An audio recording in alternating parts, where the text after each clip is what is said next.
हम मंदिर में क्यों आए हैं जानती हो तुम? जानती हूँ। क्यों? शादी करने के लिए। हाँ, तुमने ठीक ही समझा। आज हम दोनों एक सूत्र में बंध कर बुद्धू काका की आत्मा को शांति करने के लिए आज से हम दोनों एक हो जाएंगे। दोनों का सुख दुख बराबर हो जाएगा। तो आज से हमारा एक अपना घर भी होना चाहिए। घर तो है, एक अपना घर का अर्थ होता है, अपना अलग घर तो उसकी आवश्यकता क्या है? तो क्या उस घर में बाबूजी हमें रहने देंगे? क्यों नहीं रहने देंगे? क्या मुझे अपनी बहू के रूप में स्वीकार करेंगे? अब यह तो मैं नहीं कह सकता हूँ, लेकिन मेरी शादी की चिंता मुझसे 100 गुना उन्हें है। इसका मतलब कि किसी दूसरी बहू को वो चाहते हैं? नहीं, इस विषय पर तो कभी चर्चा ही नहीं चली थी। तो फिर मुझे पसंद क्यों नहीं करेंगे? देखो अब क्या होता है। तो फिर बगैर उनकी आज्ञा के हमें ये शादी नहीं करना चाहिए। नहीं जोनिया, मैंने बुद्धू काका के सामने तुम्हारा हाथ पकड़ा है, तो अब शादी करके ही रहूंगा, चाहे दुनिया इधर से उधर हो जाए। देखो मैं कहती हूँ, कोई भी कदम सोच समझ कर उठाओ, ऐसा न हो बाद में पश्चाताप करना पड़े। कुछ नहीं, मैं आज तक बाबू की आज्ञा नहीं ठुकराई है। बस तुम थोड़ी देर इंतजार कर, मैं अभी किसी पंडित को बुलाकर लाता हूँ।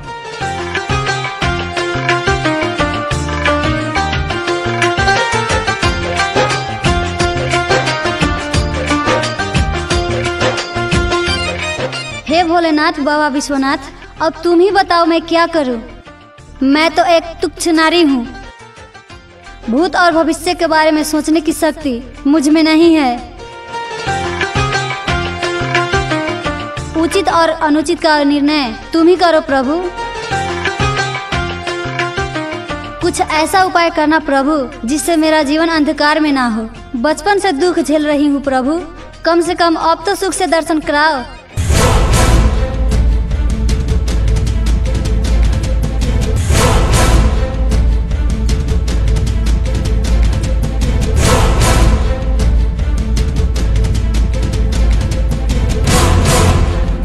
ए पत्थर की देवता, तुम क्या खुशी दिखाओगे? अगर खुशी दिखाना चाहते हो तो मेरी बात मान लो। इस गुंडे के हाथ छोड़ दो और चलो मेरे साथ। मैं अपने हवेली का प्रधान दासी बना दूंगा। तुम्हारा काम केवल दासियों पर निगरानी रखना होगा। हाँ, और सुनो, साथ में उचित प्यार भी मिलेगा। देखो जोनिया, तुम्हारा बाबू मर गया है, तुम बेसहारा हो गई हो। तुम्हें किस चीज का आवश्यकता है वो मैं अच्छी तरह जानता हूँ। इस भूखे नंगे तुम्हें यहाँ क्या मिलेगा? ना उचित भोजन, ना आवश्यकताएं कपड़े। कुंवर साहब, कृपया करके आप चुप हो जाइए। मुझे किस चीज की आवश्यकता है ये मैं जानती हूँ। और फिर ये भी कहता हूँ कि इस गुंडे के साथ रहकर तुम्हारा जिंदगी तबाह हो जाएगी। इसकी फिक्र आपको नहीं करनी है। फकीरा कितना कुकर्मी है ये तुम नहीं जानती हो। उसके बारे में हमसे अधिक ज्ञान आपको नहीं है। तो ये भी सुन लो, कुछ दिन में उसकी फांसी को सजा होने वाली है। मुझे विधवा रहना मंजूर है। तुम नहीं मानोगी? नहीं नहीं नहीं नहीं नहीं। देखती हूँ तुम कैसे नहीं मानती हो। बचाओ बचाओ बचाओ। कुत्ते छोड़ दो इसे। मिठू, पिस्तौल सिंह। क्या हुआ कुंवर साहब? पकड़ो फकीरे को, पकड़ो।